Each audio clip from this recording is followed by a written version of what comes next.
Amazon Flipkart की मैं training conduct करा रहा हूँ, आप लोग इस नंबर पे कांटेक्ट कर लीजिए। कुछ डेडली मिस्टेक जो अमेज़ॉन, फ्लिपकार्ट, मीशो पे सेलर्स करते हैं, आज मैं उनके बारे में डिस्कस करूँगा। तो ये कौन सी मिस्टेक्स हैं जो आपको अवॉइड करनी चाहिए जिसकी वजह से आपका अकाउंट सस्पेंड ना हो। नए सेलर्स एक गलती और करते हैं एडवर्टाइजमेंट को लेके कि वो एडवर्टाइज कर देते हैं अपने प्रोडक्ट और उसके साथ उन्हें लॉस होता है और लॉस के बाद वो छोड़ के चले जाते हैं। अमेज़ॉन पे बेचें चाहे फ्लिपकार्ट पे, सेलर से ये गलती होती है और उन्हें 3 महीने 4 महीने बाद पता लगता है कि उन्हें ये लॉस हो चुका है, काफ़ी लॉस हो गया है और अब वो बिज़नेस नहीं करेंगे। तो एडवर्टाइजमेंट को आपको किस तरीके से यूज़ करना है वो मैं आपको बताता हूँ। देखिए, जब भी आप प्रोडक्ट लिस्ट करें, उन प्रोडक्ट में कुछ ऐसे प्रोडक्ट होते हैं जिनको आप एडवर्टाइज करते हैं। अभी देखिए, एक एग्जांपल मैं आपको देता हूँ। डिपार्टमेंट स्टोर में आप देखेंगे तो वहाँ पे कुछ ऐसे प्रोडक्ट होते हैं जो कम वैल्यू के होते हैं। 99 रुपीज़ का एक स्लीपर बिक रहा है। उस प्रोडक्ट को देख के कस्टमर अंदर आया स्टोर में और उसको दूसरे प्रोडक्ट दिखा दिए जो 1000 की रेंज के हैं, जो 1500 की रेंज के हैं, जो एक्चुअली में है, और कस्टमर उसको पसंद करते हैं और लेके चले जाते हैं। तो इस स्ट्रेटेजी के साथ आपको काम करना पड़ेगा। तो जब भी आप ऐसे प्रोडक्ट लिस्ट कर रहे हैं जो आपके अच्छे चल रहे हैं, उनमें से कुछ ऐसे प्रोडक्ट को आपको लेना है और एडवर्टाइज करना है। एडवर्टाइज के साथ जब कस्टमर आपके स्टोर पे आएंगे और वहां से आपके जो लो वैल्यू आइटम है वो ना लेके कुछ अच्छे आइटम लेके परचेस करके चले जाएंगे। तो ये एक स्ट्रेटेजी आपको बनानी पड़ेगी। ये नहीं कि आपने अगर 100 लिस्टिंग कर रखी है तो 100 का 100 आपने एडवर्टाइज कर दिया है। इस तरीके से आपको लॉस हो सकता है और ये बेस्ट वे है अब कस्टमर को इन करने का अपने स्टोर में और दूसरे प्रोडक्ट सेल करने का। जब आप प्रोडक्ट लॉन्च कर देते हैं, फिर मैनेजर्स का आपके पास कॉल आता है, चाहे आप अमेज़ॉन पे काम कर रहे हो, फ्लिपकार्ट पे, मीशो पे, पेटीएम पे, तो वहां से आपको कॉल आता है कि आप अपने प्रोडक्ट को कम प्राइस पे बेच दीजिए। इससे क्या होगा, आपका ब्रांड डेवलप होगा। यानी कि कल के वादे पे आप आज प्रोडक्ट बेच दीजिए, कल आपको अच्छा रिजल्ट मिलेगा, फ्यूचर में आपका ब्रांड डेवलप होगा, कस्टमर आएगा, फिर आपको 100 रुपए का प्रोडक्ट जो है वो 300 रुपए का खरीद लेगा। तो ऐसी गलती मत करिए।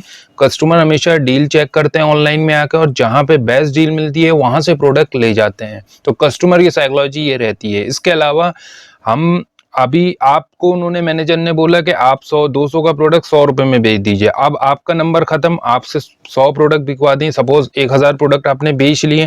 अब आया दूसरे का नंबर, जो नए सेलर रजिस्टर्ड हुए हैं उनसे भी यही कि आप 300 का प्रोडक्ट 200 में बेच दीजिए। तो अब उनका नंबर है। तो यहाँ पे आप ये चाहेंगे कि आज आपने 1000 ऑर्डर प्रोसेस करे 100 रुपए के हिसाब से और कल को आप वो 300 रुपए के हिसाब से शिप करें, तो ऐसा नहीं होगा। कस्टमर प्रोडक्ट देखेंगे, फिर प्रेफरेंस देंगे और फिर वो परचेजिंग करेंगे। तो इस चीज़ का ध्यान रखिए, ऐसी गलती मत करिए।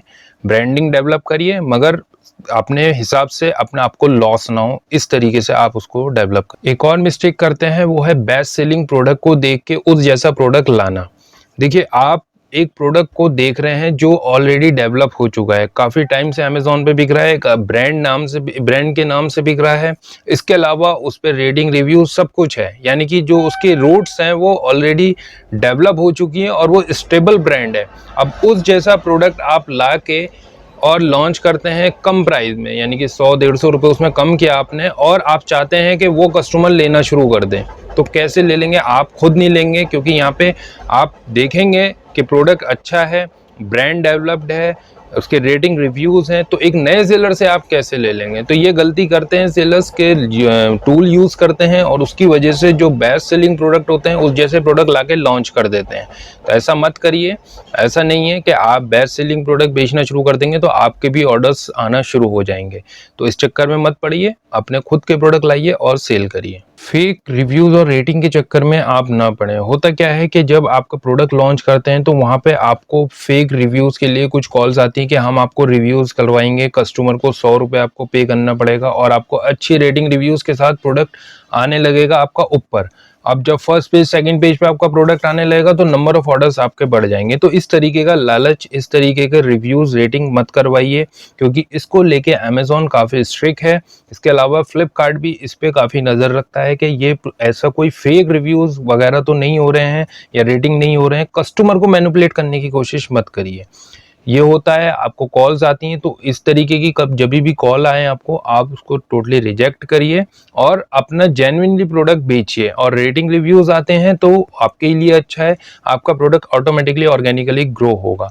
तो रेटिंग रिव्यूज़ के चक्कर में मत पड़िए, अपना प्रोडक्ट लॉन्च करिए अच्छे प्राइस पे, आपको खुद रेटिंग रिव्यूज़ आने लगेंगे और आपको खुद दिखने लगेगा कि हाँ, कस्टमर क्या डिमांड कर रहे हो, किस तरीके से मुझे आगे प्रोडक्ट लाना चाहिए। एक और मिस्टेक सेलर्स करते हैं वो है एमआरपी टैंपरिंग। एमआरपी टैंपरिंग मत करिए। देखिए, कोई भी प्रोडक्ट आप बेच रहे हैं उस पे जो एमआरपी है, जैसे सपोज किसी प्रोडक्ट में 999 एमआरपी है, उसको टैंपरिंग मत करिए, उसको मिटाइए मत, उसको हटाइए मत, वरना उसकी वजह से आपको पेनल्टी लग सकती है और आपका अकाउंट भी सस्पेंड हो सकता है। अभी रिसेंटली मैंने एक वीडियो बनाया था कि किस तरीके से बैलून जो सेलर सेल कर रहे थे उन्होंने एमआरपी टैंपरिंग ही करी थी, जिसकी वजह से उन्हें पेनल्टी लगी है।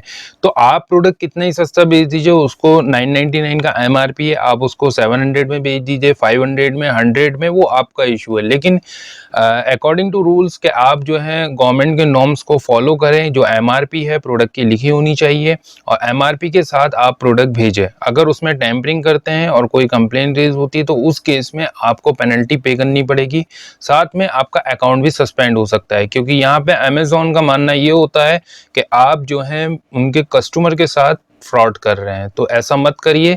आप बहुत मेहनत करके आते हैं, आपका अकाउंट सस्पेंड हो जाएगा अगर आप मल्टीपल अकाउंट यूज कर रहे हैं। अब मैं इसको एक्सप्लेन करता हूँ किस तरीके से होता है। जैसे मल्टीपल अकाउंट, एक सेलर एक अकाउंट ओपन करते हैं और उसी लैपटॉप से दूसरा अकाउंट ओपन कर लेते हैं किसी भी मेंबर का, अपने फैमिली मेंबर का।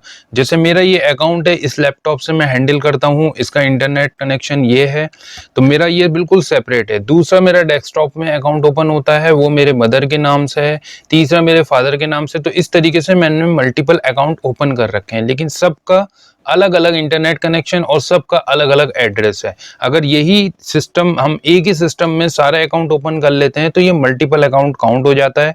इसकी वजह से आपका अकाउंट सस्पेंड हो जाता है और इसमें कोई भी चांस नहीं रहता कि आपको दोबारा से अमेज़न मौका देता है और आपका अकाउंट ओपन करता है। तो ये बहुत बड़ी मिस्टेक होती है, जनरली सेलर्स करते हैं कि अपने प्रोडक्ट इस अकाउंट में भी ओपन कर दिए उन्होंने, सेम लैपटॉप से लिया उस अकाउंट में भी ओपन कर दिया, सेम लैपटॉप यूज करा, तीसरा अकाउंट भी यूज कर लिया। तो ऐसा मत करें, सबका सेपरेट होना चाहिए, तो वो मल्टीपल अकाउंट आपका काउंट नहीं होगा। इसका सॉल्यूशन ये है कि अगर आपको 3 अकाउंट हैंडल करने हैं, 3 अकाउंट चलाने हैं, तो इसका बेस्ट सॉल्यूशन ये कि अमेज़न पे यूजर परमिशन का ऑप्शन आता है कि आप अमेज़न को अपडेट करें कि मैं इससे काम करवाना चाहता हूँ या फिर किसी थर्ड पार्टी के थ्रू करवाना चाहते हैं, तो आपको यूज़र परमिशन देनी पड़ती है। तो अमेज़न पे आप ईमेल एड्रेस अपडेट करते हैं, वहाँ पे उसको लिंक जाता है, उस लिंक के थ्रू आप फिर सेम लैपटॉप सेम इंटरनेट के थ्रू ओपन कर सकते हैं, फिर कोई इशू नहीं आता है। क्योंकि यहाँ पे अमेज़न के नॉलेज में है कि आप जो है दूसरा अकाउंट भी हैंडल कर रहे हैं, आप तीसरा अकाउंट भी हैंडल कर रहे हैं, तो अमेज़न इसमें कोई एक्शन नहीं लेता, कोई सस्पेंशन नहीं होता है। तो जितनी भी मिस्टेक्स मैंने बताई हैं, इसमें से मैक्सिमम मिस्टेक्स ऐसी हैं जो मुझसे भी हुई हैं और उसके बाद मैंने एक्शन लिया कि अब ये नहीं करना। तो आप इस चीज़ को अवॉइड करें ताकि आपसे ये मिस्टेक ना हो और